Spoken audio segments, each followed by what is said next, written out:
Kuno markeettiin banamtee arda gatii waan kana hagan itti bite yoo laalte amma average pricing an itti bite kana 1.78 bite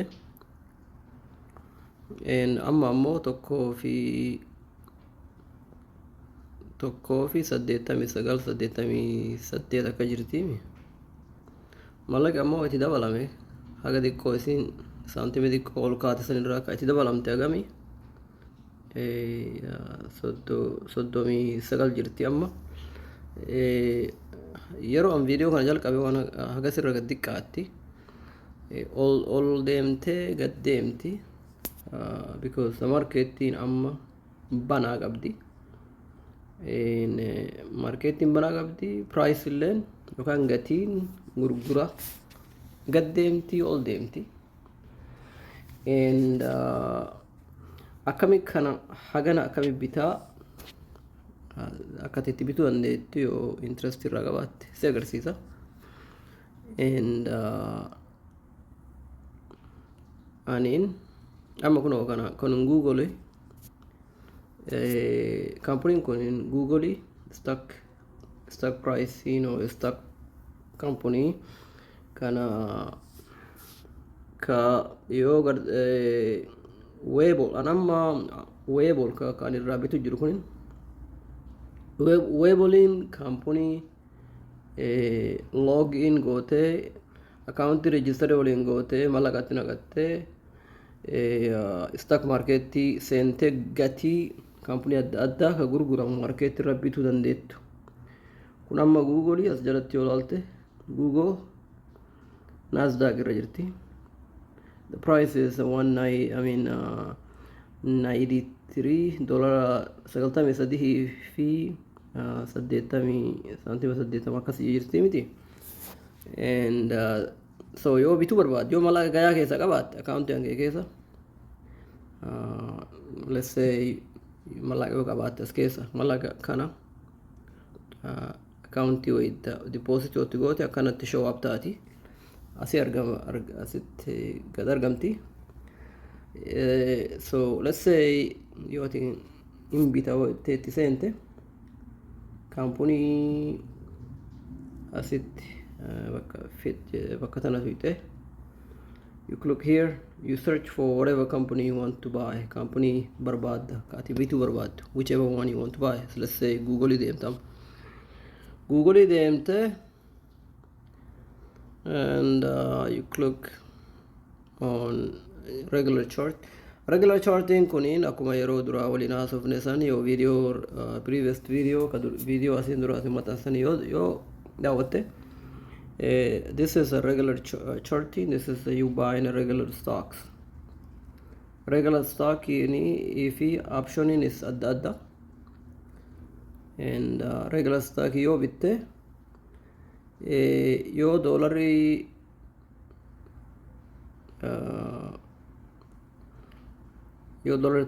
tokko ol kaate the pricing haguma ol deemtu san woma ol deeme san mallaqa meekii goota malee jechuun kee yoo doolari tokko pricing doolari tokkoon ol kaate doolaruma tokkochuma san meekii goote yookaan mallaqan kee account keetti dabalama yoo pricing ammallee gad deebite doolar tokko yoo gad deebite hanqatte yoo gad deebite market irratti doolaruma tokko sanitti account keetti irra negative ta'a optioniin kana achi tuyxa yoo achi tuyxa akkana gabbaati kanan beeyta kunin striking kunin guyyaa wanti tun expiry waan taatuuf bittee haga bittee amma guyyaan guyyaa takka guyyaa 8 guyyaa 15 guyyaa 20 guyyaa 29 miti guyyaa irraa fagaattee xiqqoo akka gartee expressionin sunitti harkaas hin fuune waan ati bittu kana and so in bitta whatever day guyyaa maradhatte guyyaa maradhaatti as kluk goote waati bakka tana kluk goote waan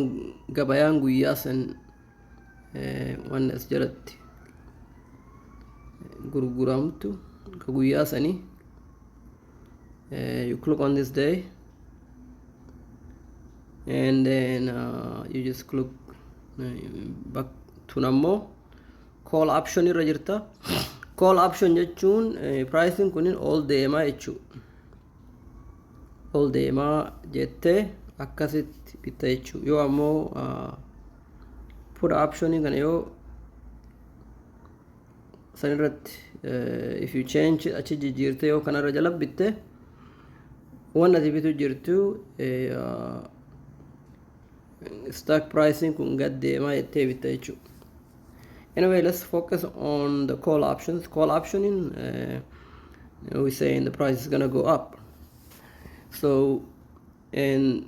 what I look for when I buy these things, bakatan garte amalal. This green coloring kunin, bakka price market arra jirtu. Price adda jirami garte amalal 93, 92, 91, 90 akasimiti. Price in arra esa jirtire. Arra 93 jirti as jirti 94 hin geenne miti. Anin call option jechuun price tunin all deemti jedhee bitu jira miti all deemti yookaan gara 96 san akkas deemti akkas jedhee bitu jira jechuudha asirratti. So ka allaalu dura akkanallee bituu hin danda'a. For example 94 kanarra bituu hin danda'a. I can buy 94 asirratti doolara 2.43 hin bita sun habbaa takka jechuu habbaa takka one share $2.43 time is 100 because the optioning habbaa dhibba tokkoon bitama. So one barbaadu or what I'm looking for is dura first implied volatility kana lala implied volatility taka jed open interest second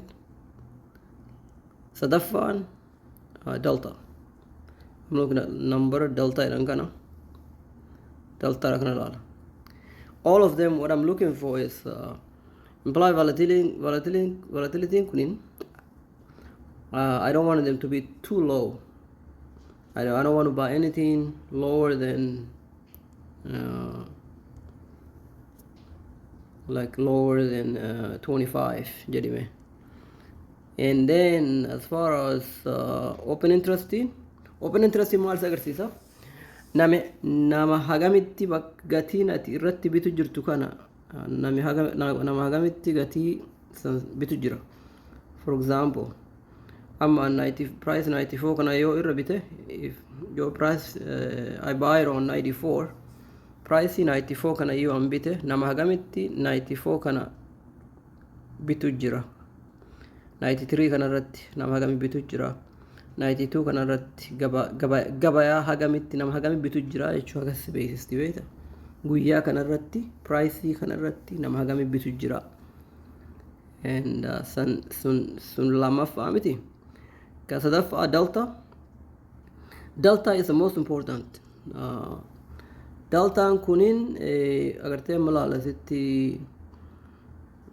let's see 5.51 jetti miti 51 cents jechuudha. 51 cents sun maal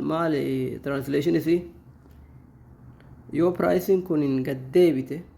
negative yoo sin taate gad deebite mallaqa hagam luzii goota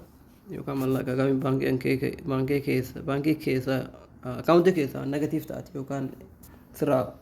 gatiin gad deebitu san mallaqa hagam luzii goota. Yoo ol deebitellee yoo pricing ol deemu jechuun 94 irraa 96 taate 97 taate akkas ol deemu jechuun sani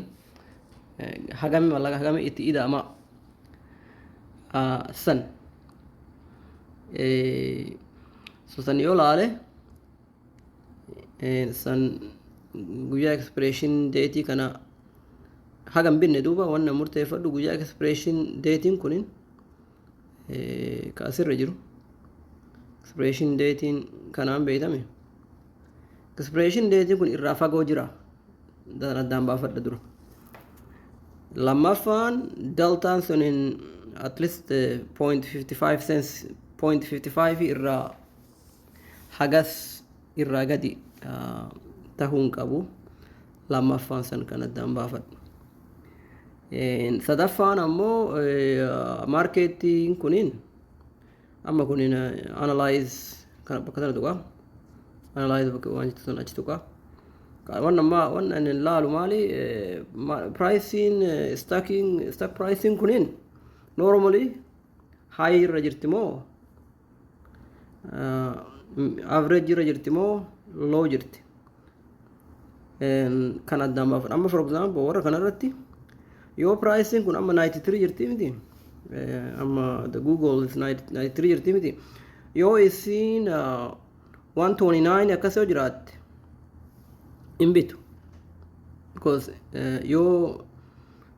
because 129 yoo jiraatte maximum pricing is in akka analyze asi godhamtutti maximum price is 169 miti and 129 is very close to high price so kan bitu yoo isin ammoo low price isan gadi yoo jiraatte yookaan low price jechuun kana if it's about very close to that yookaan isan ikoloofte in bita jechuu because I know that the price is lower than average the possibility of it's lower than average all deebi'uun isiin ooltu ammallee ka lammaffaa ka allaalu nama hagamii bitee gurguruu jira adda allaalu danda'a akkamiin laala kaampanii guddaa jechuu kiyya kaampanii guddaa you click on company and then you click on profile yeah click on profile and then malgura city see this kana garta baka institution blah blah itu kan company hagami wan kana bite gurguru jira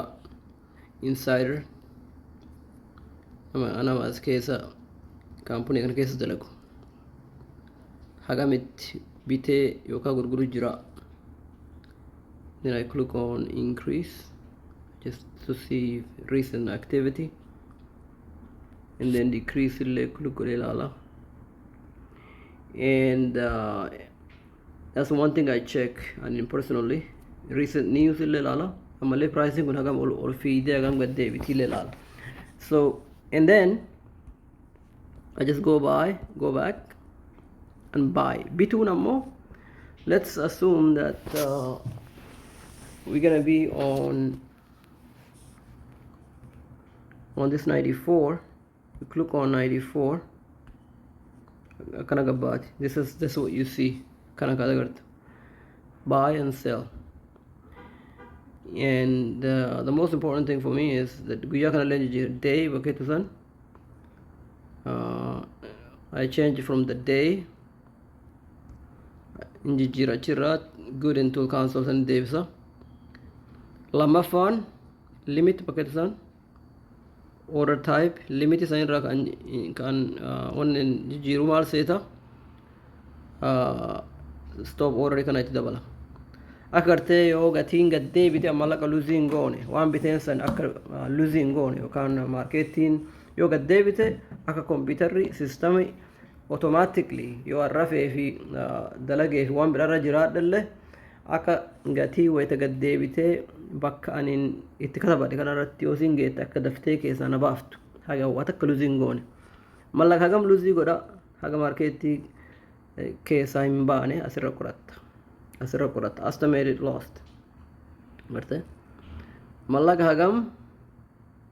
stop price kana eessa dhaabi jettaan amma for example atin 450 bittee miti 450 bittee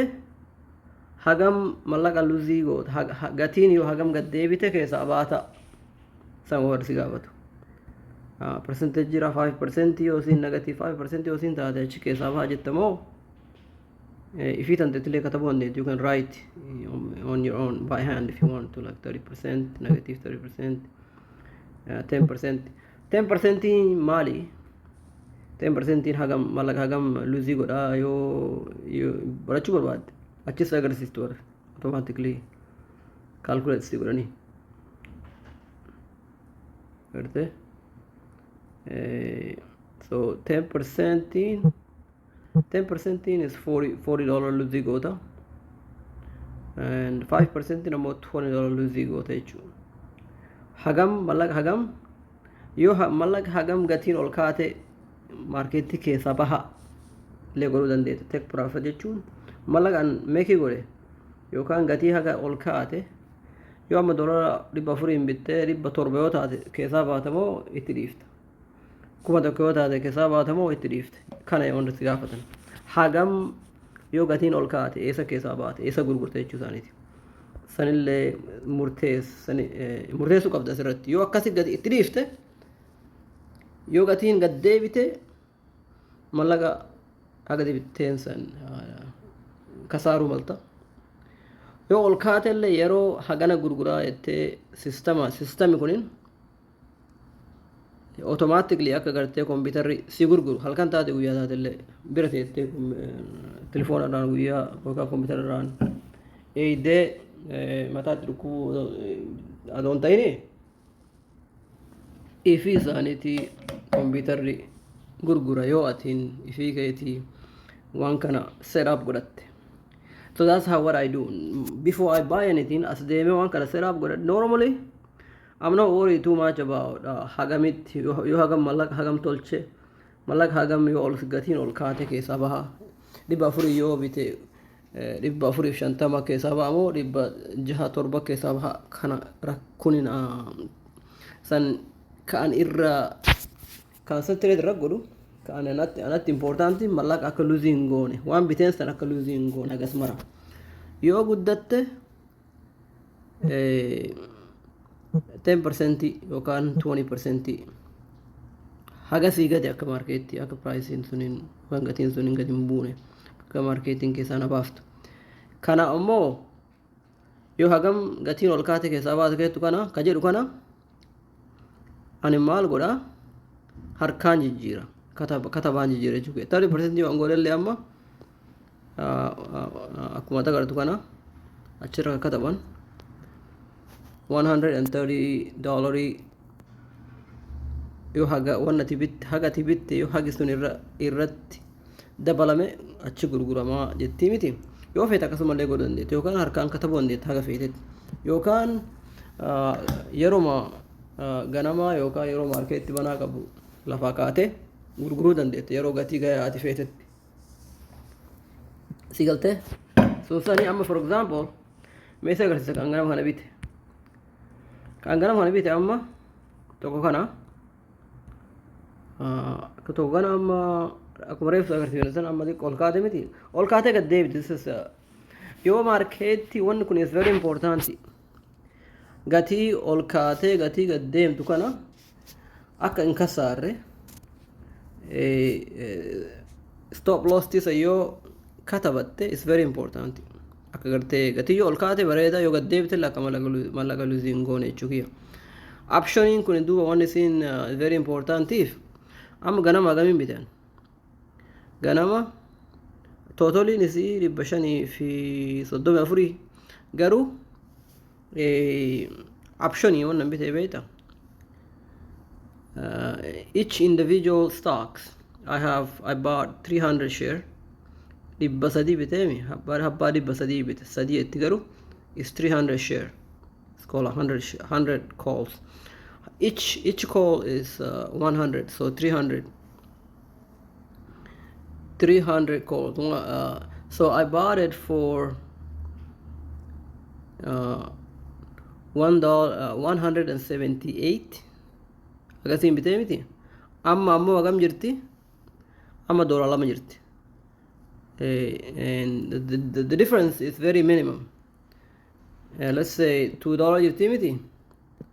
$2 minus 1.78. hagam ol kaate 22 cents ol kaate miti 22 cents 22 cents ol kaate 22 cents ol kaate tun ammoo gatii mallaqa hagamitti itti dabalame $66 jirti ammatti gaddeemte ol kaati gaddeemti ol kaati haa taatu garuu hagami itti dabalamaa hagamitti irrataa beeku you have to know beeku qabda waan kanarra wanni siin akkasitti 22 cents saantima 22 ol ka'uun akkamit $63 yookaan 66 ta'uu dandeetti kuniin wanni siin akkas taatuuf maal seeta sheerii kanatti 300 gartee amma asitti olaatti 3 jetti garuu quantity 3 jetti garuu 300 yoo ammoo gatii akka regular stock yoo bitte 20.22 cents yoo ol kaate mallaqa irra si dabalamu yookaan whatever 22 cents if it goes up by 22 cents you're gonna make 22 cents if it goes down by 22 cents you're gonna make 20 it's gonna be negative 22 cents jechuun kiyya yoo gatii optionii kana hin bitin yoo regular stock yoo bitte haguma gatiin ol kaateen wanni atillee meki gootu akkasuma ol kaatee jechuu kiyya optioniin is a multiplier is dhibba tokkoon multiply goote jechuu yoo amma for example dhibba tokko yoo bitte cent if it goes up 1 cent it's almost like 50 cents taate jechuu if it goes up by 1 cent sensi takka amma for kana laalime 78 biteemi amma $2 jirti akkamit $66 ta'uu dandeetti yookaan 69 ta'uu dandeetti ina agartaa mire hagam biteen average price ina biteen $1.78 miti $1.78 $1.78 times 300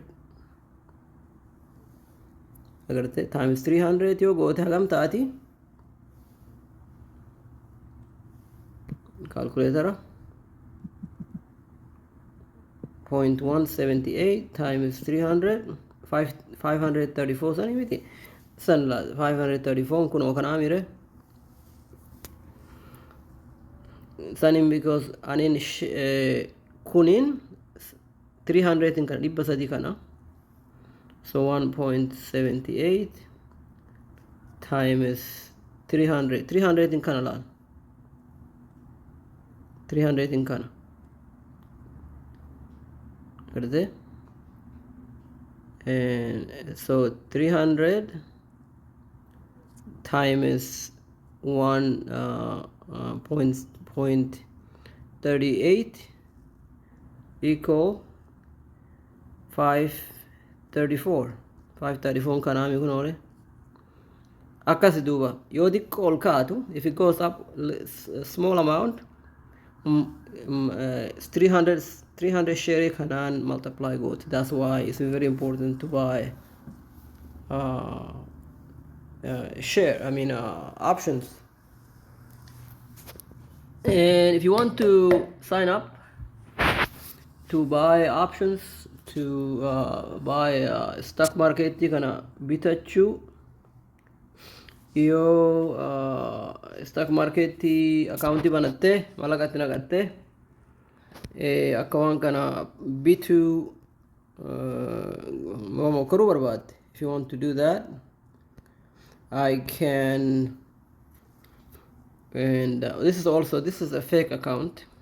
and this is not money, it's not true money, this is fake money because it shows you this is fake. It says paper trade kanarrattillee practice godhuu dandeettu. This is like haga license fudhanne for example America keessatti yoo driver license haga fudhanne testii practice test practice gootaa miti kunilleen akkasuma stackii kana haga